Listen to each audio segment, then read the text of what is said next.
ang nakaraan sa tadhana.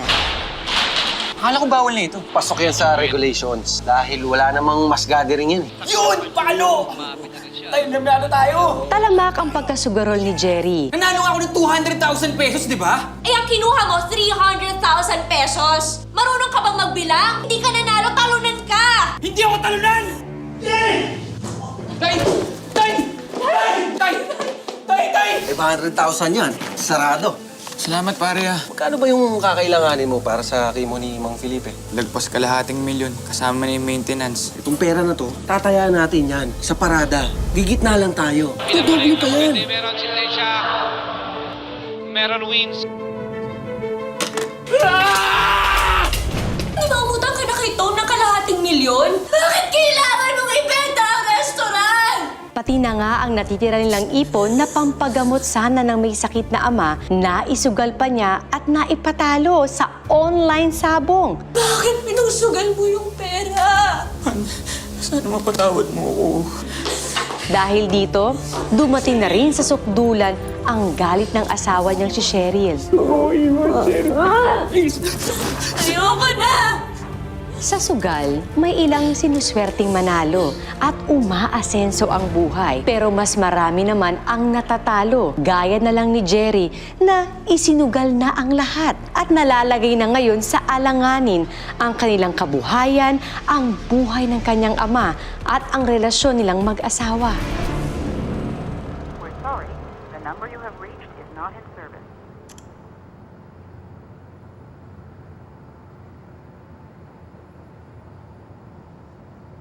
We're sorry.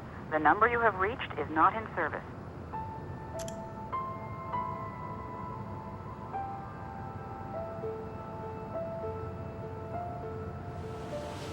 Pare! Uy, ano ba nangyari? Pare, wala na sa akin ang lahat.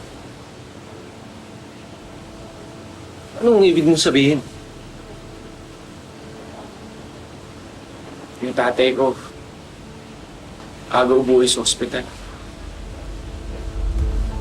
Cheryl, iniwan na rin ako. Ano? Sherry, iniwan ka na?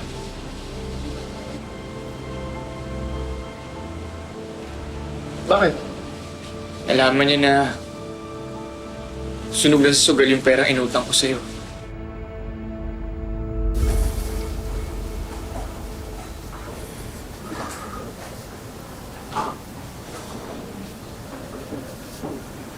Cheryl.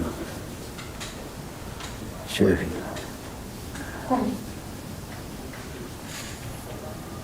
Nasaan si Jerry? Tay, magpahinga lang ho kayo. Kailangan na pong magpalakas. Kamusta po yung chemo ninyo? Masakit po ba?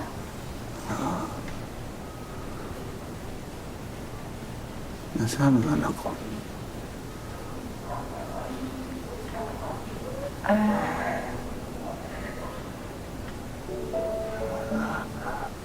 Hindi ko po alam eh.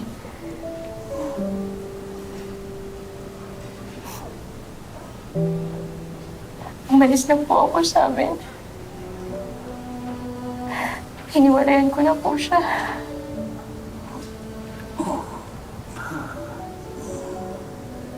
Hindi ko na po alam. Hindi ko na po alam ang gagawin ko, tay. Wala lahat ang bagay sa kanya. Sugal. Wala lahat tinataya niya.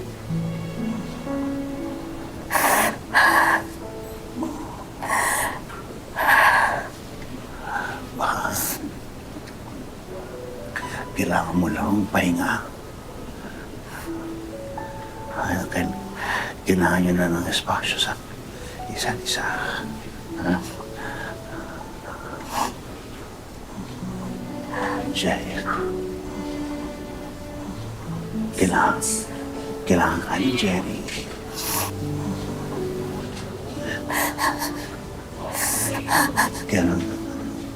Kailangan ka ng anak ko.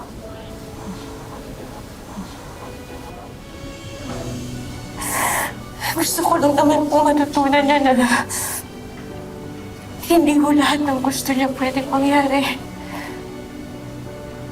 At baka ho maintindihan niya kung lumayo po ako.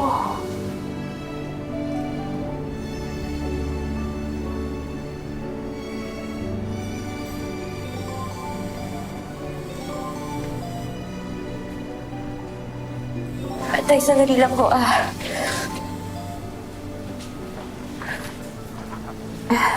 Hello? Hello, Cheryl. Bumalik ka rito sa bahay niyo. Kasama ko asawa mo. Magpapakamatay daw siya. Ano?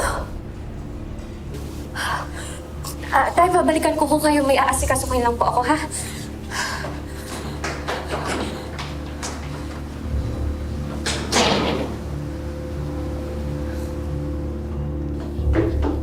Jerry! Jerry! Okay na. Napakalma ko na. Kailangan siya ng tatay niya ngayon. Bakit naman kasi ganyan pa mag-isip yan si Cheryl. Gusto sana kitang kausapin tungkol sa utang ng asawa mo. Hindi ko utang yan. Utang yan ng asawa ko. At kung hindi mo siya dinemonyo dyan sa sabong-sabong na yan, edi sana tuwid pa ang pag-iisip niya ngayon. Sensya ka na ha, pero kailangan mo pumirma rito para mabenta ang resto niyo at mabayaran ako ng asawa mo. Tom, kaibigan ka ba talaga?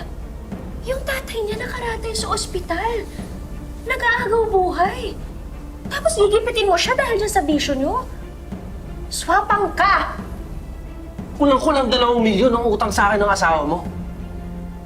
Sa tingin mo, mapapalagpas ko yun? Yung pera na ginamit pang tayo ng resto nyo. Akala mo, ipon ng asawa mo yun? Malaking porsyento doon, inutang niya sa akin. Tapos ngayon, wala na kayong negosyo. Wala na kayong pagkakakitaan. Sa tingin mo, mababayaran niyo ako? Hindi ako magiging kampante. Napakasama mo. Jerry! Jerry! Jerry! Jerry! Saan ang asawa ko? Ayun, ang bango-bango mo. Kailangan ko may gusto sa'yo, Cheryl. Bigyan mo naman ako. Ha? Alam mo ba, malaking utang ng asawa mo sa akin? Sa lahat ng yan. Pwede kong makalimutan. Ginawa mo, gusto ko. Cheryl, Iwan mo ako! sumunod ka na lang. Para mawala lahat ng problema niyo ng asawa mo sa pera. Mahal mo pa naman asawa mo, di ba?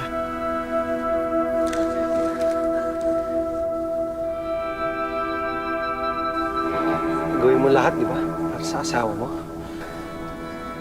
Saglit lang naman to, Cheryl. Magugustuhan mo rin naman.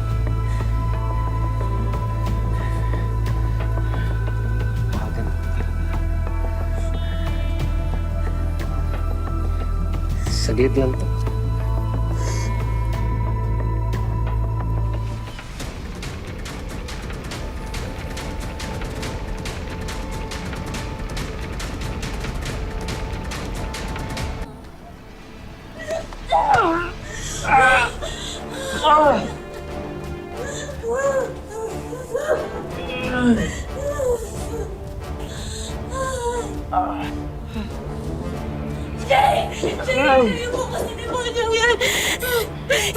Talaga na ako, Jerry. Hinawakawakan niya ako. Inupo-ipuan niya ako, Jerry. Jerry! Jerry!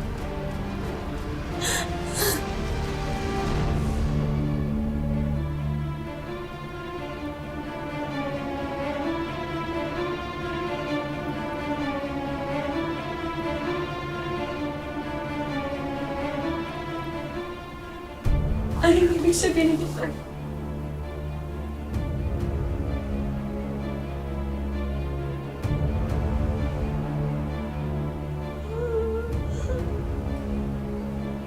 Sumawat ka!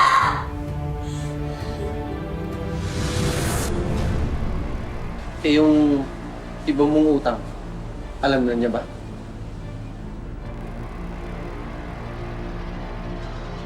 Hindi pa rin niya nalalaman na umutang ka sa akin ng 1 milyon para mabuksan tong resto niyo dati? Pare, sinisingil mo na ba ako? Babayad naman ako sa'yo, pare. Pinapaalala ko lang. Eh, anong balak mong gawin sa kanya? May magagawa pa ba ako? Gusto mo bang malaman kung mahal ka pa rin niya? Ano sinasabi mo? May naisip ko. Kung papayag ka, baka mapalagpas ko na lahat ng utang mo. Ano kailangan kong gawin? Ikaw, wala. Pero yung asawa mo, meron.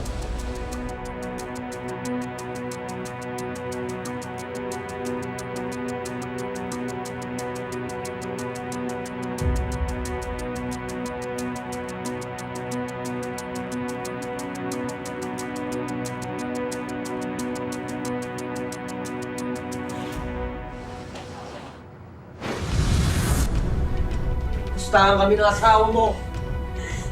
Papayag ka sa gusto ko. Hindi niya kailangan bayaran ang utang niya. Pero kung hindi ka papayag,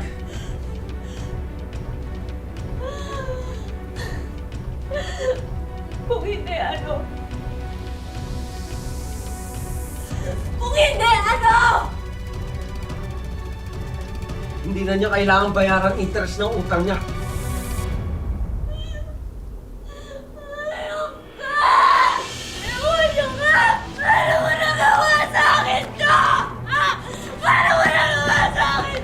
Hayop ka! Hayop ka! Paano mo nagawa sa akin to? Sobrang desperado na ako. Demonyo ka!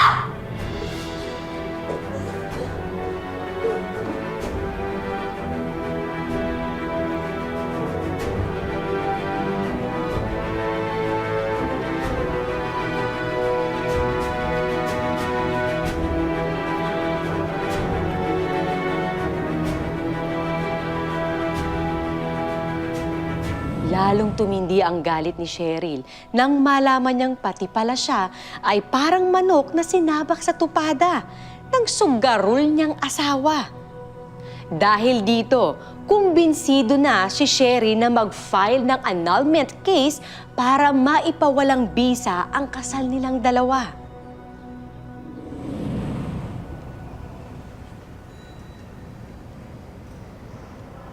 Tay,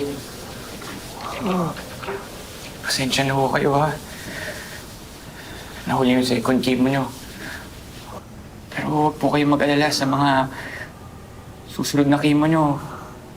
Ako po bahala. Gagawin ko po lahat. Sana asawa ko, Cheryl. Actually, hindi mo pa rin siya kasama. Tatay, wala na po kami. Iniwan niya na ako. Kailangan mo.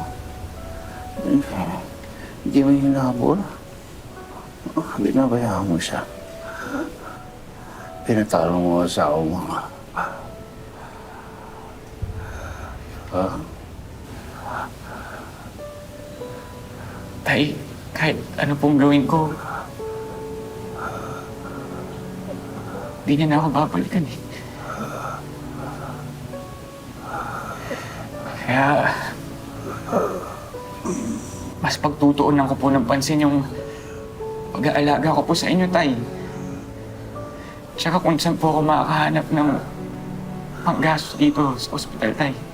Jay, maiksi na lang ang oras ko. Hayaan mo na ako. Tay. Hayaan mo na ako. Ang asawa mo, ang karelasyon mo, magkakapamilya ba kayo? Yun ang mahalaga. Kung sino pababayaan, unahin mo pamilya mo, mahalaga ang pamilya mo. Pag wala ang pamilya mo, mawawala na sa ang buhay mo. Sigurado. Iyon ang totoong malas. Alam mo, mawawalan ka.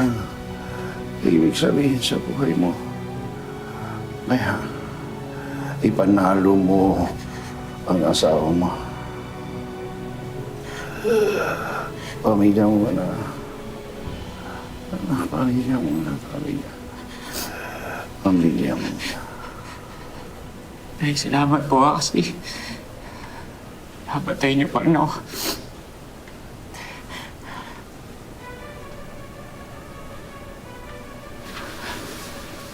Tay? Tay?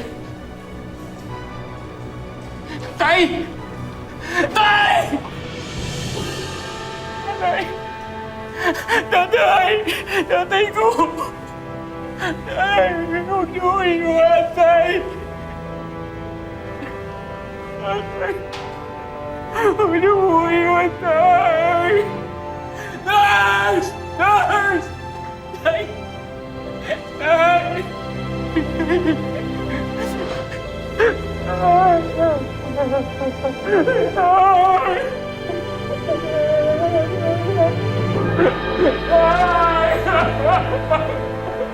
Sa pagpanaw ni Mang Felipe, tila gumuho ang mundo ni Jerry. Dumagdag pa dito ang hiwalayan nila ni Cheryl. Nawalan na nga ng ama, nawalan din ng asawa.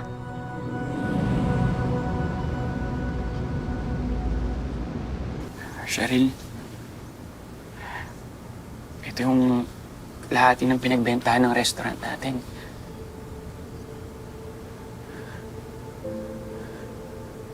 Sa'yo na yan. Ibayad mo ng lahat kay Tom. Ano, tapos ka na ba? Hindi na ba natin ayusin ang relasyon natin dalawa? Hindi mo ba naisip na binaboy mo yung dignidad ko bilang babae? Para sa kahayupan yun ni Tom. Cheryl, sana patawarin mo ko. Cheryl, ayusin natin yung pagsasama natin dalawa. Cheryl, magpapakatino ako. Magbabago ako, Cheryl. Cheryl, mahalin mo lang ako.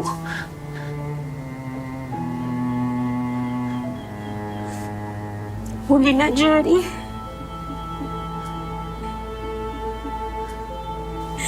Alam mo ba, ha? Hindi mabura sa isip ko nung binaboy niyo ako! Ah!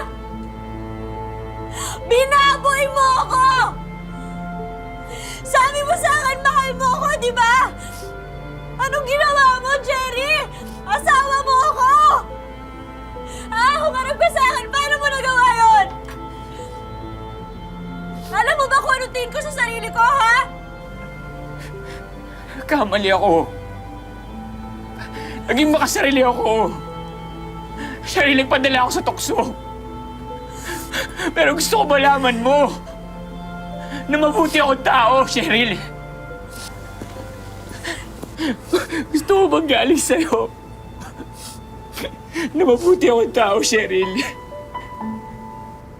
Handa ako itama lahat ng pagkakamali ko, Cheryl. Cheryl, mahalin mo lang ako. Huwag mo ako iiwan, Cheryl. Cheryl.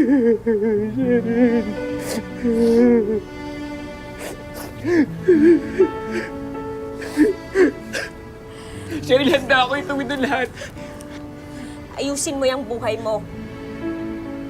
Dahil kahit matunaw ka dyan sa harap ko, wala na akong pakialam. Tapos na tayo.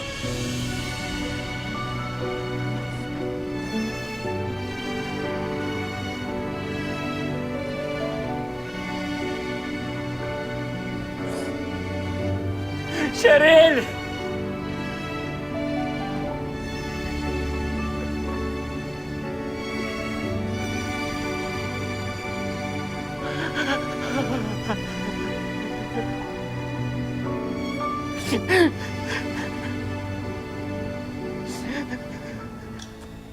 Dong! Tiba-tiba ka na naman ah! Oo nga, pare. Buti magbabayad ng utang niya si Jerry eh. Hindi lang magbabayad yun. May kasama pang interes. Yung asawa niya. Pinagdapinin mo ba? Ang lupit mo! Pare! Ako ba ba? Paano mo nasulot yung asawa ni Jerry? Ikaw na nga, lugmok ka na sa utang dahil sa sugal. Eh, natural, sasama sa macho yun. Eh, no? Wow, pare! Macho! Siyempre, natikman mo, pare. Sumama ka eh. Hindi lang natikman. Lupit! Laway na laway yun. Laway na laway sa akin habang pinapaikot ko sa mga kamay ko. Tuwan-tuwa eh. Baliw na baliw habang pinapaligaya ko siya eh. Ulit-ulit yun, Tom. Tom, kuha ka na. Tom! Hayop! Pinapastos yung asawa ko ha! Ano? Pare, tama na yan! Sumasali ka, tuluyan ko to! Ano? Tama na, pare! Wala akong pakialam, bastos mo! Tandaan mo ha, bastusin mo yung asawa ko at papatayin kita, Tom! Papatayin kita! Ano? Sasakot sa bata mo!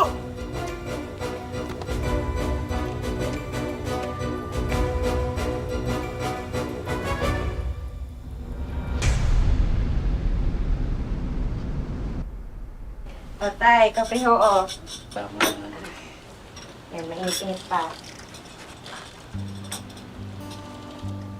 Naku, mukhang good mood, ha? Nanalo na naman ako. Ay, naku, sinasabi ko na nga ba eh. Oo! 3 beses, puro dehado. Tinayaan ko. Nanalo pa rin ako. Oo. Hindi ko magputuan nun. Tapos kapag talo, halos hindi ko kayo makakain. Ay. Naku, alam ko na ho yan. Eh, paano eh? Hindi. Kasi yung problema naman, kapag natatalo Oo, ko, yan na. doon ako sa Liamado, natatalo ako, kayo sa Malo. Palusot mo na naman, ta. Hindi, Sherry. Ikaw subukan mo. Naku, Oo. ayoko po ng mga ganyan. Oo, magiging masigla ka ulit. Sino ko mapipilit? Ito nga si Jerry, ayoko sumasali sa mga ganyan. Sabi ko, naku, huwag kang papasok sa mga ganyan, ha? Minsan-minsan lang. Hindi, parang libangan lang ba? Han? Ito yun.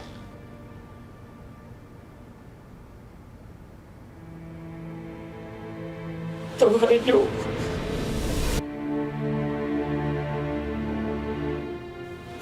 Cheryl. Nanay. Patawarin niyo ako.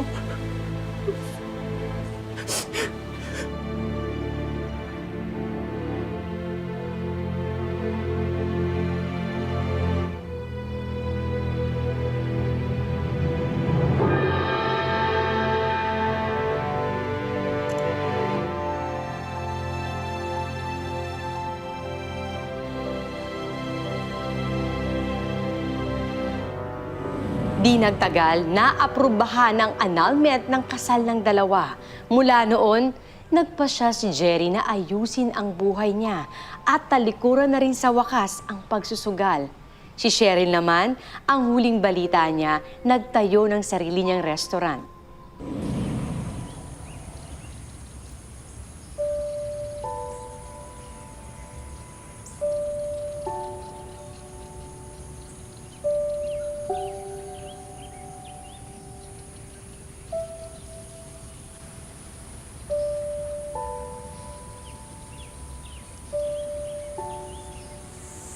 Cheryl, Jerry! Nagkasabay pa tayo, ah. kumusta ka na? Okay naman. Nakakabangon yung bago kong restaurant. Ang dami kong orders online. Sa bagay, malakas nga ang online delivery ngayon. Ikaw, nagsusugal ka pa rin ba? Hindi na ako nagsasabong. Ayoko na magsugal.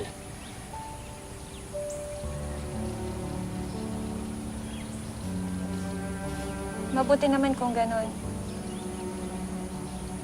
Nalaman ko kasi na ang buhay, hindi lang yan basta sugal na pwede mong iasa sa tsamba o sa swerte. Yung relasyon, pinaghihirapan yan. At yung mga tao, pwedeng mawala sa'yo kapag hindi mo inalagaan.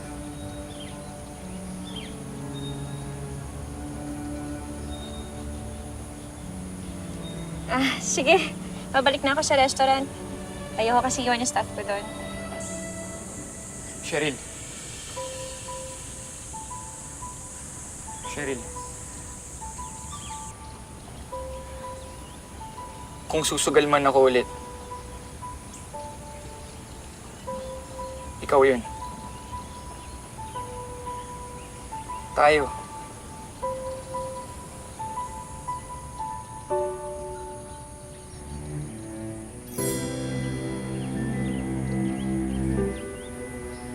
Nagkapatawaran, muling naging magkaibigan hanggang nauwi sa pagbabalikan.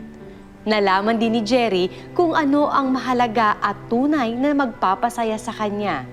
Ang munting swerte at panalo sa buhay na nasa kanya na at di na niya kailangan pang isugal at ipusta. Ang buhay ay hindi lamang isang daan na ginuhit para sa atin. Ito ay sangang daan na nagbibigay sa atin ng maraming pagkakataon na pumili at tahakin ang sarili nating tadhana. Magandang hapon, ako po si Marian Rivera. Maraming salamat sa panonood mga kapuso. Kung nagustuhan mo ang video na ito, mag-subscribe na sa official YouTube channel ng GMA Public Affairs. Huwag niyong kalimutang pindutin ang bell button.